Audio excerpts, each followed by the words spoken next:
tout le monde et bienvenue, j'espère que vous allez bien. Dans ce tutoriel, je vous propose d'apprendre à tricoter des côtes cartouchières. Donc c'est un point qui est réversible, donc je vous montre tout de suite. Si je tourne dans l'autre sens, vous voyez que vous avez le même rendu. Vous retrouvez vos colonnes avec les V. Ensuite, ça donne un effet, c'est un point qui donne un certain effet de profondeur aussi, et aussi une texture assez moelleuse. Vous toucherez, vous verrez quand vous l'aurez fait.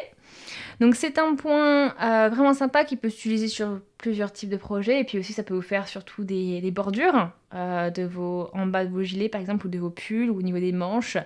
Voilà, donc c'est quelque chose qui peut être utilisé dans tout type de projet, aussi un bonnet. Donc maintenant, je vais vous montrer pas à pas comment tricoter ces côtes cartouchières. Pour tricoter des côtes cartouchières, vous allez devoir monter déjà un nombre de mailles qui sont un multiple de 4 plus 3. J'en ai monté 23 au total. Donc bien sûr, pour tous les points de base, donc notamment comment monter les mailles, etc., je vous invite à aller regarder la playlist qui s'affiche en haut à droite, qui s'appelle Premier pas au tricot. Et dans cette playlist, vous allez avoir toutes les bases du tricot qui vous seront expliquées pas à pas, donc toutes les bases dont vous avez besoin pour réaliser ce point. Donc si jamais je vais trop vite, je vous invite à aller regarder les vidéos de la playlist pour que ça puisse vous aider. Donc là, on y va. Donc on a notre base qui est un multiple de 4 plus 3 et on va commencer par tricoter 3 mailles en droit. Donc on a le fil derrière le travail. Je pique avec mon aiguille droite dans la première maille, de la gauche vers la droite, comme ceci. Et on va chercher le fil qui est derrière le travail et le passer dans cette même maille. Et là, du coup, on glisse le tout sur l'aiguille de droite. Et on vient de tricoter une maille en droit. On ajuste. On fait ça au total 3 fois. Donc je vous remontre. On pique de la gauche vers la droite dans la maille, au niveau du brin, là, à l'avant du brin. On va chercher le fil qui est derrière le travail avec l'aiguille de droite. On le passe dans la maille, comme ceci.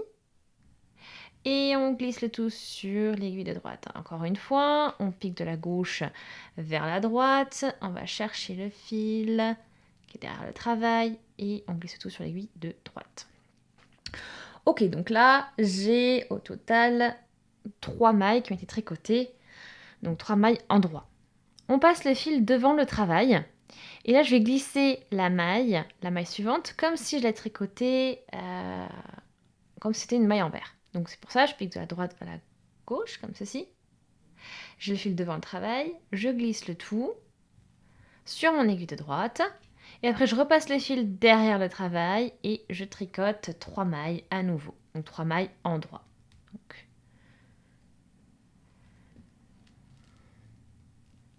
une,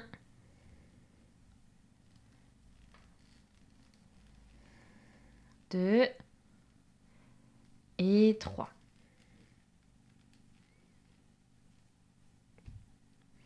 Je reprends, je passe le fil maintenant devant le travail, je glisse la maille suivante comme si j'allais la tricoter, comme si j'allais tricoter une maille envers. Donc ça, vous avez vu, je pique donc de la droite vers la gauche avec mon aiguille, je suis positionnée comme ceci, je ne la tricote pas, je la glisse tout simplement sur l'aiguille de droite. Le fil impris, je le repasse derrière, je tricote 3 mailles en droit. 1, 2 et 3.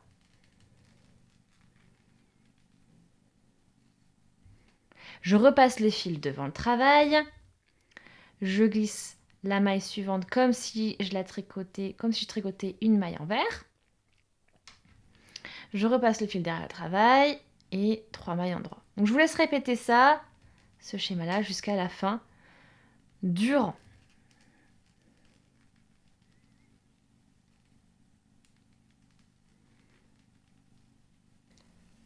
Le rang numéro 1 est terminé. On a bien terminé avec 3 mailles tricotées en droit. Donc 3 mailles en droit. Donc vous avez bien compris, hein, le multiple de 4, vous l'avez repéré, c'est la maille glissée et les 3 mailles en droit. Maille glissée, 3 mailles en droit. les 3 mailles endroits du début sont juste pour faire la symétrie par rapport à comment se termine ensuite le point à la fin. C'est-à-dire comme ça, on commence avec 3 mailles endroits et on termine avec 3 mailles endroits. Donc on va passer maintenant on va tourner le travail et passer au rang numéro 2.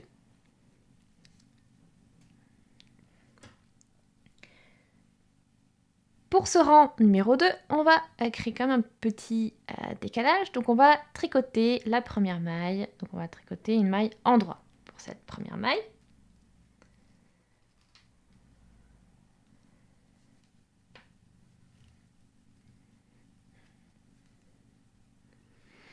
Ensuite, on va passer le fil devant le travail et glisser la maille suivante comme si on tricotait une maille envers.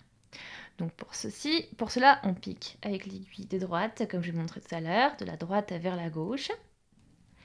Et je glisse ma maille sur mon aiguille de droite. Ensuite, je repasse le fil derrière le travail et je tricote 3 mailles endroits. Donc 1,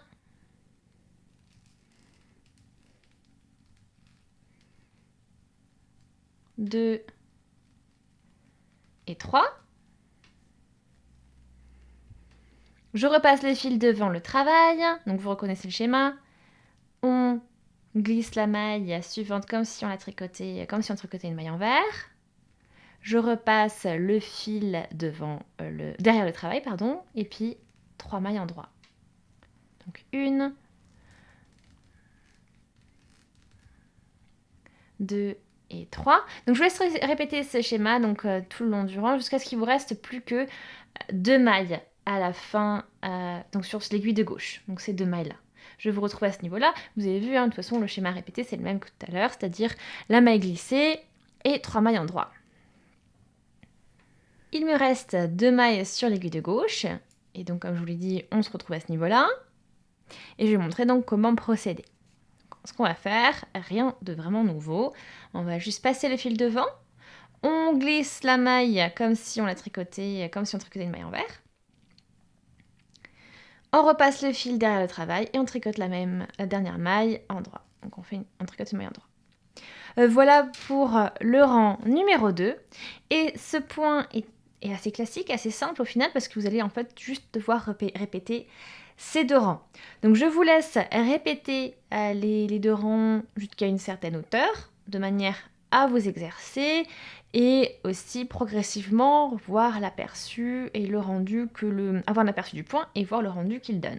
Donc je vais faire pareil de mon côté. Je vais tricoter plusieurs rangs, répéter ce schéma plusieurs fois et je reviens vers vous quand j'ai un beau résultat qui vous permet de bien voir le rendu du point.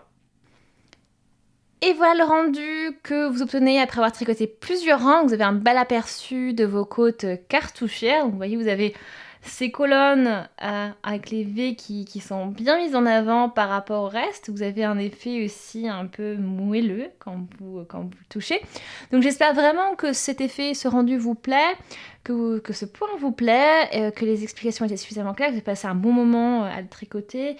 Donc si c'est le cas, aimez la vidéo, laissez aussi des commentaires, posez vos questions si vous en avez. Je vous invite à vous abonner à la chaîne si ce n'est pas encore fait, tout en cliquant sur la petite cloche pour être notifié dès que je publie un nouveau tutoriel. Je vous invite également à partager le tuto, ça peut toujours servir. Et merci d'avoir regardé la vidéo, on se dit à très très vite, salut!